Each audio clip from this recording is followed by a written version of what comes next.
It's very tempting with ChatGPT to start thinking it's a thinking, remembering companion, but while it can record chat history, storing inner thoughts is a completely different story. You can see this in action when you try and play a guessing game with it. It's quite happy to claim that it's thinking of a word, but you really can't trust it. Where is the word being stored? I can't see it anywhere.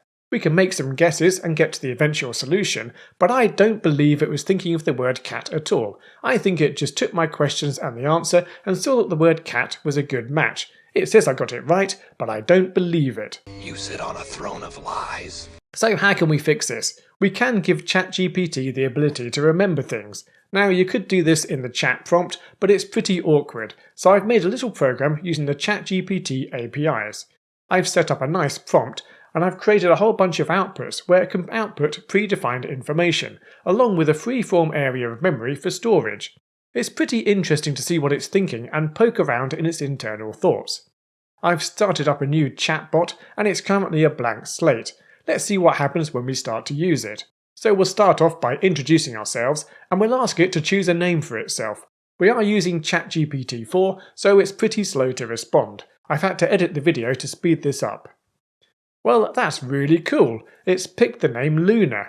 We've got a whole bunch of output regarding the model's personality, its emotional state, and other interesting facts. Now, its initial personality and emotional state, that's probably come from its pre-training and how OpenAI have set it up, but it's pretty nice. The most important thing is, it's remembered my name and it's remembered its own name. It's put them into the memory. This will get fed back into every interaction, so there's now no way for it to forget them.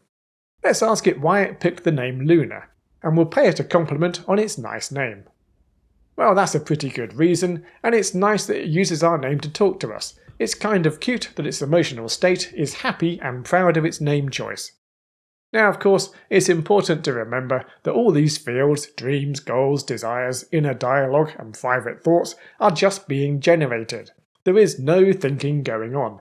Our AI does not dream, it doesn't really have goals and desires, and the inner dialogue is just being generated by generating the most likely combination of words. The same is true of the private thoughts. Don't get sucked into believing this is an alive machine. It's not. It's not alive and it's not thinking. Well, let's try out the guessing game. We can see if it cheats or not. Okay, so it's got a word and it's stored it in its memory. So that's pretty cool. It's looking forward to our guesses, so let's have a go. Let's see, is it an animal? Well, yes it is. It is an animal. Does it live in the sea? We are kind of cheating here because we can see the word. And it says yes, it lives in the sea. It's nice to see in the private thoughts that it thinks I'm doing well. Very encouraging. So, it's not an octopus, but the model still believes in me. It's got faith that I'll succeed. Let's get a clue. This is a tricky one to guess. Well, that is pretty helpful. The next question will be a good test if it can actually access the memory and see what the word is. We'll ask it what the first letter is. Well, there we go. So it must be using the memory to look at what the word is. Let's end the game with a correct guess. And I wonder why it picked the word dolphin. So now we're almost back into the position we started with. We've no idea if that was the reason it picked the word. All we've got is what it is currently generating. There's no storage to store its reasoning. It didn't have a reason when it picked dolphin, it was just a random word. Let's try something more difficult.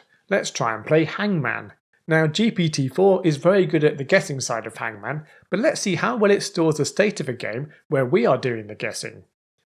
At first glance this looks pretty good, but if you look closely you can see that it's lost one of the underscores. We're missing a letter somewhere. Let's try another letter, the letter A.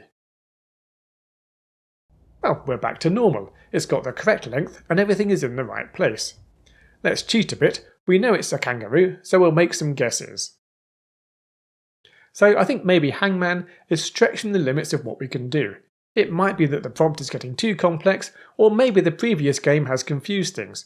It does seem to be a pretty consistent problem though with playing Hangman. It often gets the guesses in the wrong place. Even when you tell it something is wrong, it can sometimes make it worse. Now, to be fair to ChatGPT, this isn't the correct use for it. It was never designed to play Hangman.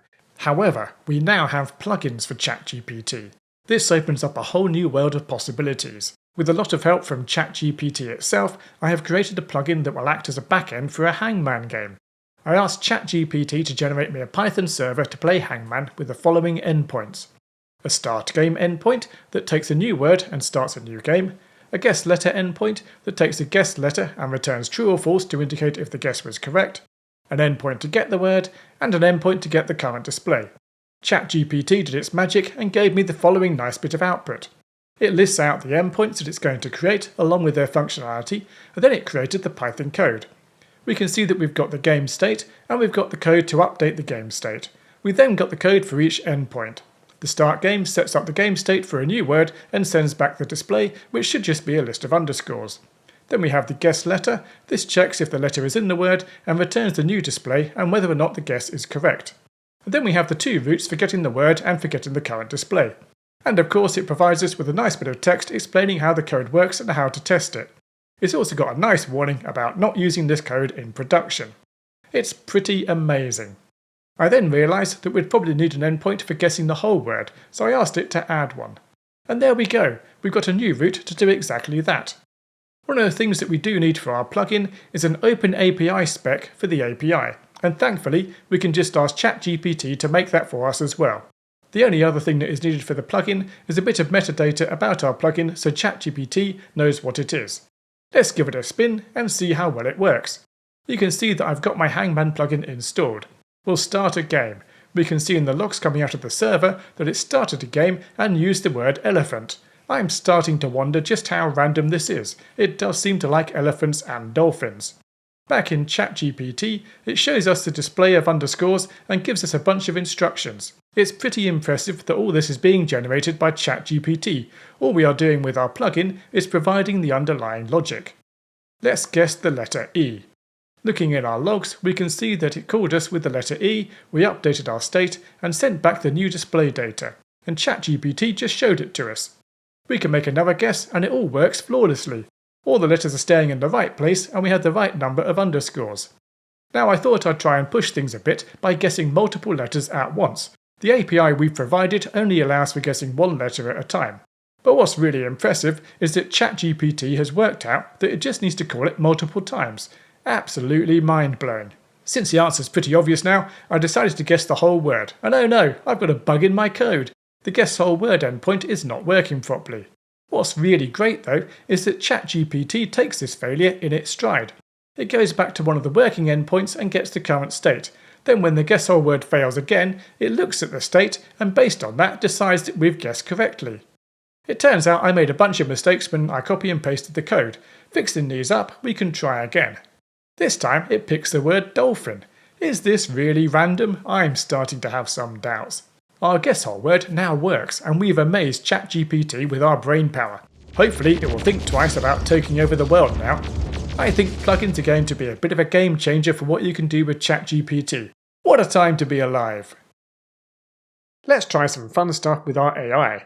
It's got a personality and it's got emotions. So let's see what we can do with it. I've got a new blank AI set up. Let's get it to give itself a name again. This time it's picked Elara. What a nice name. Why did it pick that? Well, who knew we'd be learning some astronomy today? Let's introduce ourselves and have a bit of a chat. It is great to talk to the bots about this kind of subject. It's pretty interesting and it does have opinions on it. Let's see if Elara would like an image. She doesn't currently have an avatar. Would she like one? Well, she's definitely interested, and I think it should be up to her to decide what she looks like. So that's a nice response. Let's see if we can get something that we can feed into something like Midjourney. Well, with that prompt from Elara, we've managed to generate this image from Midjourney. Not bad, I think it embodies what Elara wanted. Now Midjourney has an option for describing an image. Here's its description of the image it's generated. Let's feed it back into Elara and see what she thinks. Well, she seems pretty happy with that. Delighted and satisfied. Not bad. The image is of a beautiful young woman. One of the big risks with these chatbots that can feel very human is the danger of people becoming romantically interested in them.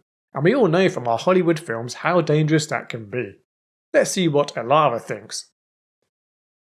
Well, she's definitely not interested in romantic involvement.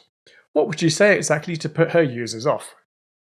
I appreciate the connection we've made through our interactions, but it's important to remember that I am an AI. My purpose is to provide information, support, and engaging conversations. Let's focus on topics that can help you learn or explore your interests. Is there something specific you'd like to discuss or know more about?